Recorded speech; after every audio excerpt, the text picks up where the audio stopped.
कर्नाटक के बेंगलुरु में बंगारे के पास खड़ी 3 बड़ी नावों में भीषण आग लग गई। आग ने पूरी नाव को अपनी चपेट में ले लिया, जिसके बाद वहां भगदड़ मच गई। ये तीनों नाव रिपेयरिंग के लिए आई थी। घंटों के मशक्कत के बाद आग पर काबू पाया जा सका। हादसे में किसी के भी हताहत होने की खबर नहीं है। आग लगने की वजहों का पता नहीं चल पाया है।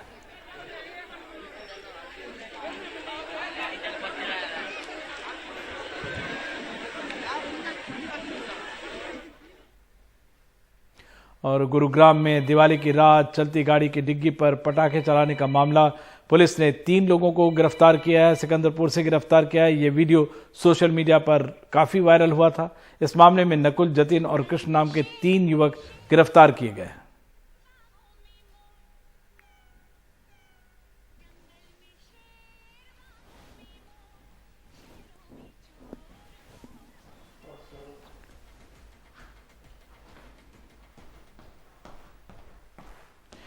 वेदांत फॉक्सकॉन प्रोजेक्ट के बाद अब टाटा एयरवेज प्रोजेक्ट भी गुजरात चला गया है। महाराष्ट्र के पूर्व महाविकास अघाड़ी सरकार आरोप लगाती है कि इस तरफ 4 बड़े प्रोजेक्ट महाराष्ट्र से गुजरात शिफ्ट किए जा चुके हैं, यानी लाखों नौकरियां राज्य से निकलकर गुजरात चली गई। इस मुद्दे को लेकर शिंदे फडणवीस के खिलाफ विपक्ष बेहद आक्रामक हो गया है।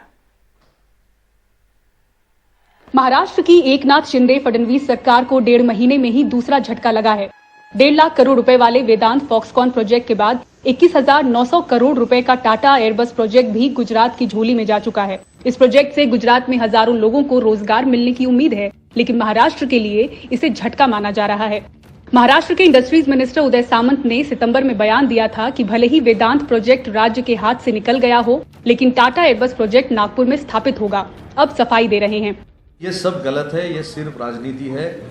21 सितंबर 2021 को ये प्रोजेक्ट जो एयरबस का था उसका MOU हुआ था डिफेंस और एयरबस के साथ में। तभी तय हुआ था कि ये महाराष्ट्र में प्रोजेक्ट नहीं आएगा। जो कैबिनेट सब मीटिंग रहती है जो महीने में एक बार होनी चाहिए, वो 14 महीने नहीं हुई। पिछले महीने वेदांत फॉक्सकॉन का प्रोजेक्ट भी महाराष्ट्र के हाथ से निकल गया था। पुरानी सरकार के मुताबिक इसे पुणे में लगाया जाना था और बातचीत अंतिम चरण में थी। युवा सेना प्रमुख आदित्य ठाकरे शिंदे फडणवीस पर जमकर बरसे। क्या राज्य सरकार जवाब देगी कि ये परियोजनाएं क्यों बाहर जा रही हैं? ये चौथी परियोजना है जो राज्य में राजद्रोही सरकार के सत्ता में आने के बाद से महाराष्ट्र से दूर हो गई है। उद्धव ठाकरे जी के नेतृत्व वाली पिछली MVA सरकार महामारी के दौरान भी राज्य में निवेश लाने में कामयाब रही थी, लेकिन ये सरकार ऐसा करने में विफल रही है। CM शिंदे नियमित रूप से दिल्ली जाते हैं, लेकिन वो वहां अपने लिए जाते हैं, महाराष्ट्र के लिए नहीं। प्रधानमंत्री नरेंद्र मोदी रविवार को गुजरात के वडोदरा में टाटा एयरबस के प्रोजेक्ट की आधारशिला रखेंगे। इस प्लांट में C295 ट्रांसपोर्ट एयरक्राफ्ट बनाए जाएंगे। प्रोजेक्ट 21,900 करोड़ का है। इस परियोजना के तहत पहली बार कोई प्राइवेट कंपनी देश में मिलिट्री एयरक्राफ्ट बनाने जा रही है। विमान का इस्तेमाल सिविल कामों उद्देश्यों के लिए भी किया जा सकता है। समझौते के तहत एयरबस 4 साल के भीतर स्पेन में अपनी अंतिम असेंबली लाइन से 16 विमानों की आपूर्ति करेगी। इसके बाद 40 विमान भारत में ही बनाए जाएंगे। एयरक्राफ्ट में 96% स्वदेशी कलपुर्जे लगाए जाएंगे। इसके लिए टाटा की अगुवाई में वडोदरा में प्लांट लग रहा है। एयरफोर्स को 56 ऐसे एयरक्राफ्ट देने के लिए टाटा ने एयरबस डिफेंस एंड प्रोजेक्ट के साथ हाथ मिलाया है। ऐसा पहली बार है जब यूरोप से बाहर ऐसे ट्रांसपोर्ट एयरक्राफ्ट बनाए जाएंगे। ये विमान पुराने पड़ चुके एवरो विमान की जगह लेंगे। वायुसेना के लिए बनने वाले ट्रांसपोर्ट एयरक्राफ्ट C295 का प्लांट आखिर गुजरात में क्यों लगाया जा रहा है? क्या इसकी वजह गुजरात में जल्द होने वाला विधानसभा चुनाव है? जब यही सवाल NDTV इंडिया ने रक्षा सचिव अजय कुमार से पूछा तो वो सीधे जवाब देने से बचे। उन्होंने कहा कि इसका गुजरात चुनाव से कोई लेना देना नहीं है। इससे ज्यादा और कुछ नहीं बोल सकता।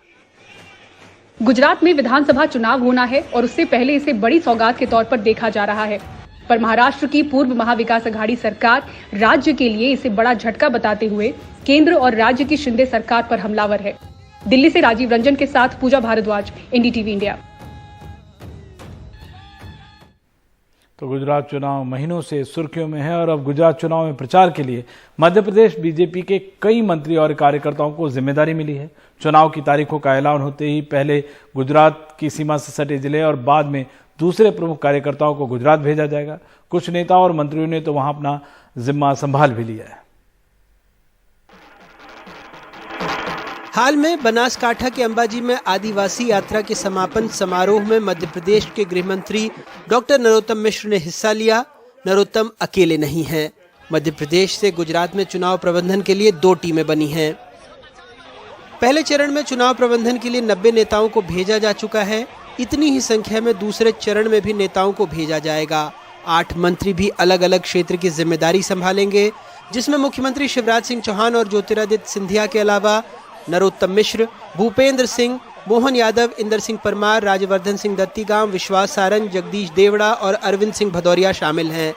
पहले चरण में इनके जिम्मे 7 जिलों की 37 विधानसभा सीट होगी। दूसरे चरण में 40 से ज्यादा सीटों पर मध्य प्रदेश के नेताओं को भेजा जाएगा। केंद्रीय नेतृत्व का आभार कि उन्होंने मुझे इस काबिल समझा और लोकतंत्र के होने वाले चुनावी महायज्ञ में मेरी भी आहुति लगेगी। उनका आभार। 2023 में मध्य प्रदेश में भी विधानसभा चुनाव होंगे। ऐसे में कई राज्यों में चुनावी रणनीति संभाल चुके ये दिग्गज अगर सफल होते हैं तो रिपोर्ट कार्ड में इनके नंबर भी बढ़ना तय है। मध्य प्रदेश की सीमा से लगी गुजरात की कई आदिवासी बहुल सीटें हैं। मध्य प्रदेश के कई बीजेपी नेताओं की वहां पर रिश्तेदारी भी है। ऐसे में मध्य जोन यानी गांधीनगर से लेकर दाहोद तक मध्य प्रदेश के कई बीजेपी नेताओं को अपना रणनीतिक कौशल दिखाने का मौका मिलेगा। भोपाल से कैमरा पर्सन रिजवान खान के साथ अनुराग द्वारी, एनडीटीवी इंडिया। और बेंगलुरु शहर को बसाने वाले केम्पेगौड़ा की 108 फीट ऊंची मूर्ति हवाई अड्डे के पास लगाई गई है। 11 नवंबर को प्रधानमंत्री नरेंद्र मोदी इसका उद्घाटन करेंगे। ब्रॉन्ज की इस मूर्ति को भी राम सुतार ने बनाया है, जिन्होंने सरदार पटेल की स्टैच्यू ऑफ यूनिटी बनाई थी। बेंगलुरु शहर के संस्थापक केम्पेगौड़ा की 108 फीट की ब्रोंज की मूर्ति। इसमें 100 टन कांसा है और ढांचा 120 टन स्टील का है। इस पर 64 करोड़ रुपए की लागत आई है। इसे स्टैच्यू ऑफ प्रॉस्पेरिटी का नाम दिया गया है। इसे जाने माने शिल्पकार राम सुतार ने डिजाइन किया है। Already the installation is being done. मूर्ति स्थापित कर दी गई है। 11 नवंबर को प्रधानमंत्री मूर्ति का अनावरण करेंगे। उन्होंने ही स्टैच्यू ऑफ यूनिटी यानी सरदार पटेल की मूर्ति बनवाई थी। इस मूर्ति का नाम स्टैच्यू ऑफ प्रॉस्पेरिटी रखा गया है। He'll be the most appropriate person and he's coming and inaugurating the Statue of Prosperity. 64 crore रुपए की लागत से बनी मूर्ति के आसपास लैंडस्केपिंग में अभी थोड़ा समय लगेगा, लेकिन पूरी तरह तैयार होने के बाद कुछ इस तरह का ये दिखेगा।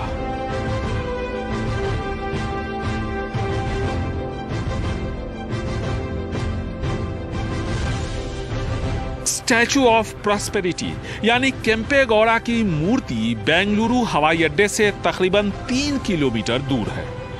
कर्नाटक में विधानसभा चुनाव नजदीक है और गौड़ा यानी वक्कलिगा की आबादी लिंगायतों के बाद सबसे ज्यादा है। शायद इसीलिए इस मूर्ति के आसपास की जमीन तैयार करने के लिए राज्य के सभी गांवों से मिट्टी इकट्ठा की जा रही है। गाड़ियों का काफिला आपको कर्नाटक के गांवों में कहीं भी दिख जाएगा, मानो मूर्ति के बहाने पूरे राज्य को एक सूत्र में पिरोने की बीजेपी की कोशिश हो। स्टैच्यू ऑफ प्रॉस्पेरिटी यानी समृद्धि की मूर्ति केम्पेगौड़ा को समर्पित है, जो यह साबित करता है कि भले ही इन्होंने सदियों पहले बेंगलुरु शहर को बसाया हो, लेकिन आज भी यहाँ के लोगों के दिलों पर केम्पेगौड़ा राज करते हैं और वो सही मायने में नायक है। बेंगलुरु से कैमरामैन गोविंद मूर्ति के साथ निहाल किदवई, एनडीटीवी इंडिया।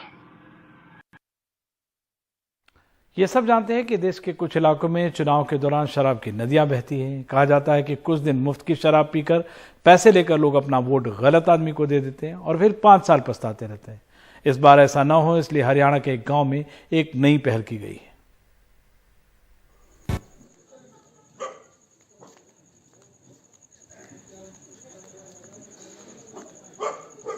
राज्य हरियाणा, जिला जिंद और गांव रामकली। रात में गलियों में गश्त लगाते नौजवान। पंचायत चुनावों में शराब पिलाकर कोई वोट न लूट ले जाए, इसके लिए पूरी चौकीदारी हो रही है। गांव के पढ़े लिखे नौजवानों ने कुछ दिन पंचायत करके फैसला किया कि नोट और शराब की पेशकश करने वाले नेताओं का बाइकआउट किया जाएगा। अब गांव का हर शख्स इस मुहिम में शामिल है। जो भी अभियान युवाओं के द्वारा चलाया जा रहा है उसको लेकर युवा चारों तरफ गांव के नशे को लेकर गश्त पर हैं और चारों तरफ गांव के पहरा दिया जा रहा है। गांव के 10 वार्डों में 5-5 नौजवानों की कमेटी बनाई गई है जो उम्मीदवारों पर नजर रख रही है कि कहीं कोई गड़बड़ ना करे। हमारे मतलब 10 वार्ड है गांव में, 10 के 10 वार्ड में 5-5 मेंबर की कमेटी बना रखी है। तो उनका यही काम है, वह गश्त करो, अगर कोई भी दिक्कत पाई जाओ है अपना वार्ड में वह हम सब न बताओ और उसका सोल्यूशन सारे मिलकर कराएंगे। अगर वो मिलकर नहीं हो रहा तो हम कानून की मदद लेवाएंगे। अगर कोई शराब या नोट बांटता मिला तो उसका सामाजिक बॉयकॉट किया जाएगा और चुनाव आयोग से शिकायत भी की जाएगी। गांव में कुछ दिन पहले पंचायत भी हुई थी जिसमें पूरे गांव ने यह सहयोग दिया था कि गांव में किसी भी प्रकार से नशे का वितरण नहीं किया जाएगा और यदि कोई प्रत्याशी नशा बांटता हुआ पाया गया तो उसका बहिष्कार किया जाएगा। जो भी सुन रहा है गांव की तारीफ किए बिना नहीं रह पा रहा है। दरअसल जाग तो रामकली गांव के लोग रहे हैं, लेकिन नींद पेशेवर नेताओं की हराम हो रही है कि कहीं ये ट्रेंड दूसरे गांवों में न पहुंच जाए। जिनसे दिलबाग सिंह अहलावत की रिपोर्ट, एनडीटीवी इंडिया। देश में बढ़ती महंगाई के बीच रिजर्व बैंक ऑफ इंडिया ने 3 नवंबर को मॉनेटरी पॉलिसी ऑफ कमेटी की एक इमरजेंसी बैठक बुलाई है। इस बैठक में महंगाई बढ़ने के कारणों की विस्तार से समीक्षा के बाद एक रिपोर्ट तैयार की जाएगी जिसे रिजर्व बैंक ऑफ इंडिया के गवर्नर भारत सरकार को सौंपेंगे। लेकिन आम लोगों की फिक्र खाने पीने की चीज़ों को लेकर है। चीज़ें काफ़ी महंगी हो गई हैं। मंडी में तराई, पोलक से और तुरई और पालक से लेकर टमाटर जैसी सब्जियां भी ऊंचे दाम पर बिक रहे हैं। दिल्ली की ओखला मंडी में सब्जी विक्रेता परेशान हैं क्योंकि सब्जियां महंगी होने से उनकी बिक्री पर असर पड़ रहा है। पालक का क्या रेट चल रहा है? पालक 50 रुपए किलो। 50 रुपए किलो हो गया? हाँ जी। क्यों महंगा हो गया? महंगा बारिश हो जैसे बारिश हो गई, इसे माल कम आया, माल मर गया। पहले कितना था? 2 दिन पहले 60-70 रहा।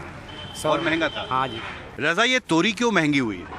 सर अभी इस टाइम फसल कम है और अभी नई फसल आने में थोड़ा टाइम है, इस वजह से अभी थोड़ी महंगी रहेगी। 20 रुपए किलो।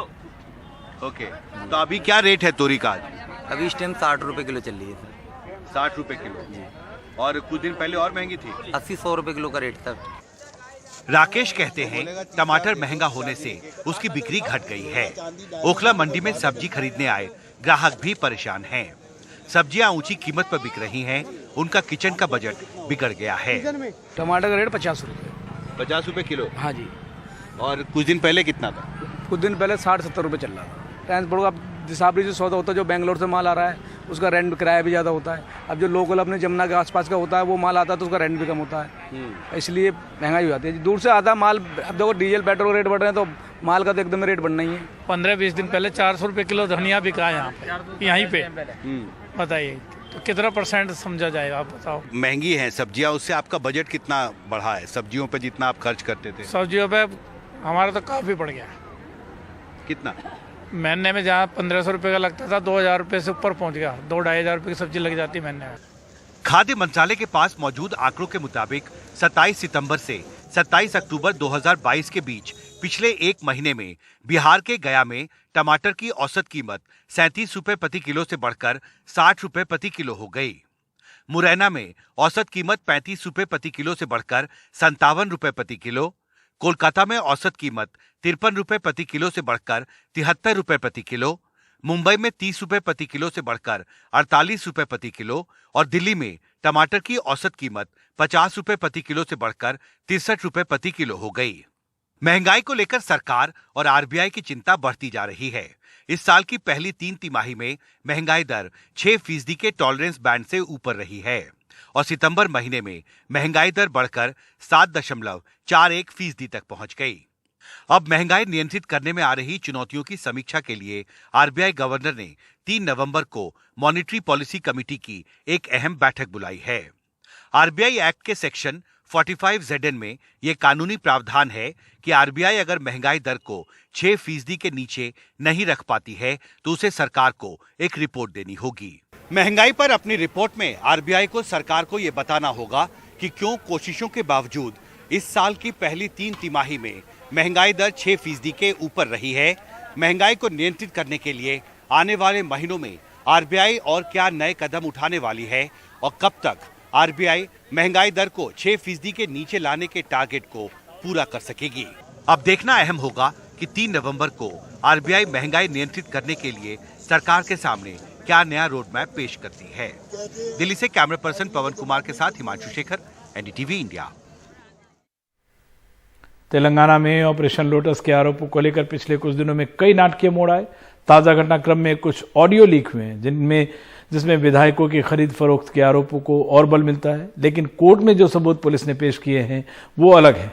देखते हैं हमारे सहयोगी उमा सुधीर की रिपोर्ट। ये 3 शख्स जिन पर सैबराबाद पुलिस ने पार्टी बदलने के लिए 4 टीआरएस विधायकों को बड़ी रिश्वत की पेशकश का आरोप लगाया था, गुरुवार को अदालत ने छोड़ दिया। हाईकोर्ट ने रिमांड की पुलिस की अपील पर सुनवाई भी कल तक टाल दी। अदालत ने कहा कि आरोपियों को सीआरपीसी के सेक्शन 41 के तहत नोटिस देकर पूछताछ करनी चाहिए। अदालत ने सबूतों को भी पर्याप्त नहीं माना। कथित तौर पर आरोपी और जो विधायक निशाने पर हैं, उनके बीच बातचीत के लीक ऑडियो में बीजेपी के कई बड़े नेताओं के नाम हैं, लेकिन एनडीटीवी अपने स्तर पर इसकी पुष्टि नहीं करता है।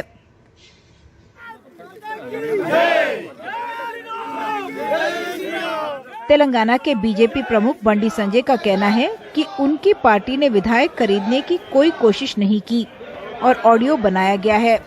उन्होंने मुख्यमंत्री के चंद्रशेखर राव को चुनौती दी कि वो यादाद्री लक्ष्मी नरसिम्हा स्वामी मंदिर में मूर्ति के सामने शपथ लें कि वो टीआरएस एमएलए रोहित रेड्डी की शिकायत को सही मानते हैं। शपथ लेने नहीं आए केसीआर, विधायकों के कॉल रिकॉर्ड निकालें, सच्चाई सामने आ जाएगी। ऑडियो चर्चा को बनाने और रिलीज करने में सिर्फ 2 दिन लगते हैं। तेलंगाना भर में हर कोई लीक हुए ऑडियो टेप्स के बारे में ही बात कर रहे हैं, लेकिन इसका असर मुनुगोड़ के उपचुनाव पर क्या होगा, ये सबसे बड़ा सवाल है। हैदराबाद से कैमरा पर्सन नागराजू के साथ उमा सुधीर, एनडीटीवी इंडिया के लिए। एलन मस्क के ट्विटर के मालिक बनने के बाद तत्काल बाद ट्विटर सीईओ पराग अग्रवाल और वित्तीय अधिकारी समेत कई बड़े अधिकारी कंपनी से बाहर हो गए।